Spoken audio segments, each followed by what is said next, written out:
No vídeo anterior, descobrimos que a parábola pode mudar de direção, mas ainda ficou uma pergunta. Por que algumas parábolas são largas e algumas são estreitas? E por que algumas apontam para cima, outras apontam para baixo? E a resposta está escondida na equação. Vem que o William te explica. Agora vamos observar uma animação, então, da equação da parábola. A parábola, então, ela é composta pela constante a, que multiplica o x ao quadrado, pela constante b, que multiplica o x, e a constante c, que é a nossa constante que não tem o x com ela. O que vamos observar, então? Vamos observar a nossa estrada variando cada um dos coeficientes. Então veja que agora nós estamos com eles constantes, não estamos alterando. Vamos começar a diminuir o coeficiente a. Então a nossa parábola ela está aberta para cima e o coeficiente a é positivo. Se começarmos então a diminuir o nosso coeficiente a até próximo de zero, nós vamos observar então que ele vai ficar uma reta plana. Tá? Então agora vamos diminuir tanto a ponto dele ser negativo. Então agora nós temos o quê? Nós temos uma concavidade da parábola voltada para baixo. Em vez de ela ter um ponto mínimo, ela tem um ponto máximo. Né? E agora vamos variar então vamos variar a constante c. Ó, quando variamos a constante c para cima, ela aumenta a altura da nossa parábola. Quando a gente varia para baixo, ela diminui, então, a sua altura. Então, a constante c, ela mexe na altura. Já a constante b, veja, quando variamos a constante b, ela vai para a esquerda ou para a direita. Então, quando é positiva, ela vai para a esquerda, e quando é um outro valor, ela vai para a direita. Não é positivo e negativo, mas ela mexe para um lado e para o outro. Então, o A molda a curva para cima ou para baixo, o B move a curva para a esquerda ou para a direita, e o C move a altura. Agora, pessoal, vamos trabalhar então aqui com a nossa função parábola, e vamos mudar então os coeficientes. Vamos ver então o que nós temos. Se nós tivermos então só o x ao quadrado positivo, o que vai acontecer? Com os outros dois, o b e o c, igual a zero. O que nós temos? Nós temos, então, uma função com uma concavidade voltada para cima. Veja que ela é uma parábola, tá? Como ela é uma parábola, então é uma equação aqui do segundo grau. Então, ela continua sendo uma equação do segundo grau, só que só tem o componente a igual a 1. Né? O a igual a 1. Veja que ela não cruza o eixo x. Bom, mas ela encosta no eixo x igual a zero, né? Então, a raiz é igual a zero, tem só uma raiz. Se nós aumentarmos, então, o nosso valor de a, se nós aumentarmos para 2, o que vai acontecer? Se nós aumentarmos para 3, o que vai acontecer? Tá vendo que ela está se fechando? Olha só, vamos colocar 10. Então, ela vai diminuindo a sua largura. Ela vai se tornando mais estreita. E se agora a gente botar, então, um valor aqui 0,4? Vamos ver. Olha, ela ficou mais... Ela aumentou a sua largura, né? Ou 0,1, ela aumentou mais ainda a sua largura. Então, esse efeito de variar o A é isso que acontece.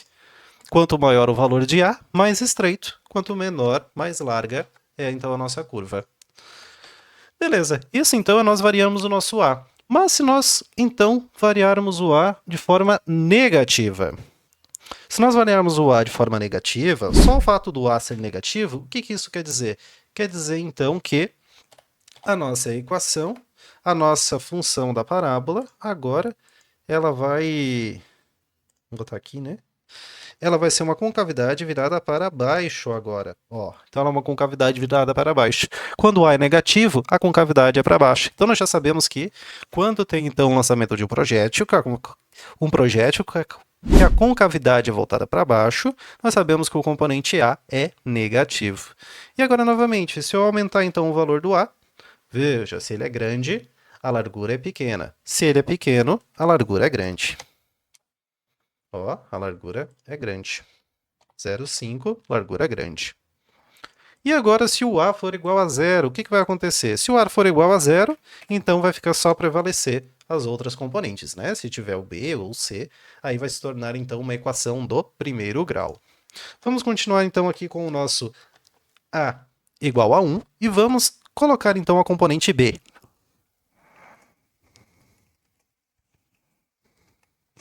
A componente B é apenas o x multiplicando uma constante, né, que é a segunda parte.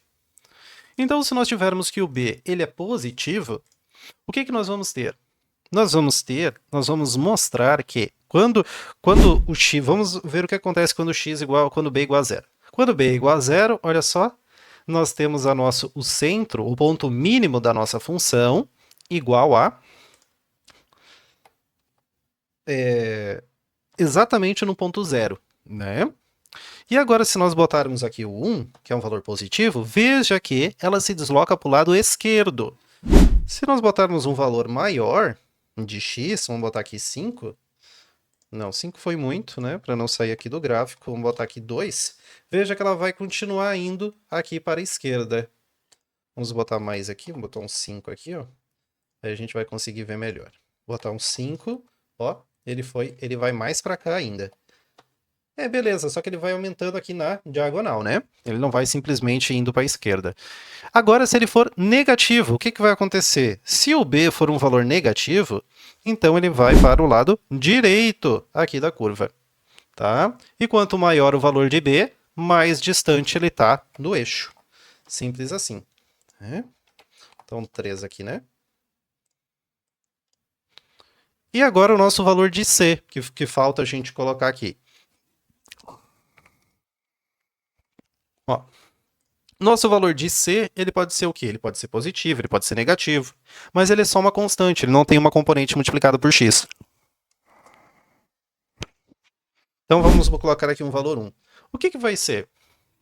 Esse nosso valor de C, se ele for positivo, significa aonde a nossa curva vai significa a distância, mais ou menos aqui que ela vai estar... Se ela for positiva, quer dizer que a nossa concavidade ela vai estar para cima, só que o ponto mínimo ele vai estar no quadrante aqui, na parte superior, né? Se ele for negativo, olha só o que acontece. Ele passa, então, esse ponto inferior, ponto mínimo, para baixo, a ser aqui negativo. Mas vamos aumentar esse valor. A gente só botou 1 aqui, vamos colocar um... Primeiro vamos colocar aqui um valor fixo, né? Vou botar uma escala melhor aqui. Não ficou muito bem essa escala. Vamos deixar aqui um 10 aqui também. Pronto, pelo menos fica mais decente aqui a nossa escala. Botar um 5 aqui, pronto. Vamos colocar então aqui um 2. Olha só, se colocarmos então um 3, vamos ver que ela vai começar a descer, ó. Veja que ela está descendo, veja que ela desce. Vamos colocarmos um 8, desceu mais ainda. Se colocarmos positivo, veja que ela sobe. Vamos diminuir um pouco esse valor, ó. Veja que ele desce aqui então. Né? Então, o que quer dizer isso aqui? Quer dizer que ele vai subindo ou descendo. Né? Então, ele vai limitar aqui a nossa curva, o ponto mínimo. Agora, se aqui for negativo, se o nosso A for negativo, então aí nós vamos ter aqui, vai limitar o ponto máximo, em vez de limitar o ponto mínimo, né? Olha só que coisa interessante, então. Uma outra coisa interessante é o quê? A nossa equação do segundo grau, ela possui duas raízes, ela corta duas vezes o eixo x. Se o A for negativo. Se o A não for negativo, veja que ela não corta nenhuma vez o eixo x. Então, ela não tem raiz quando a equação é assim. Que engraçado, né? Então, nas próximas, nós vamos ver mais sobre isso. Né? Então, lembrando que toda função ela tem imagem de domínio, mas nem todas têm raiz. Né? Nesse caso, ela não tem raiz. E agora, ela tem raiz. Duas raízes aqui. Agora, então, se colocarmos uma função aqui no Wolfram do segundo grau, vamos ver o que aparece. Veja que é uma função, a mesma função que estávamos utilizando antes. O Wolfram ele vai fazer aqui para a gente a equação e ele vai tentar mostrar aqui para a gente. Ó. Veja que é uma parábola, mas ele não tem raízes, né? Então dá uma raiz complexa, não tem raiz. Vai mostrar até o delta aqui e tudo mais, mas agora não importa. Mas vamos fazer então com que agora ele cruze então o eixo x. Vamos colocar um A aqui negativo. Pronto, temos um A então agora aqui negativo. Não, Ele não entendeu que é negativo. Temos que botar, então, aqui é menos 1. Vamos ver. Pronto, agora ele entendeu. Então, agora temos duas raízes. Então, ele vai entender aqui que é parábola.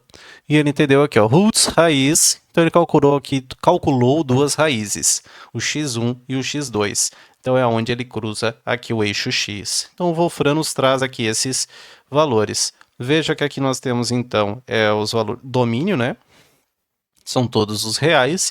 E a imagem, onde o y ele é menor ou igual a 17 dividido por 4, que é aqui esse valor. Bom, enfim.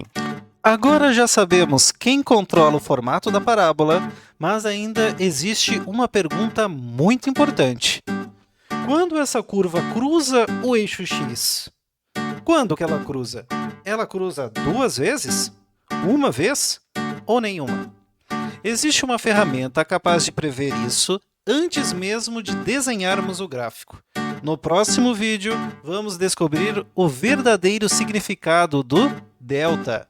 Valeu, até o próximo!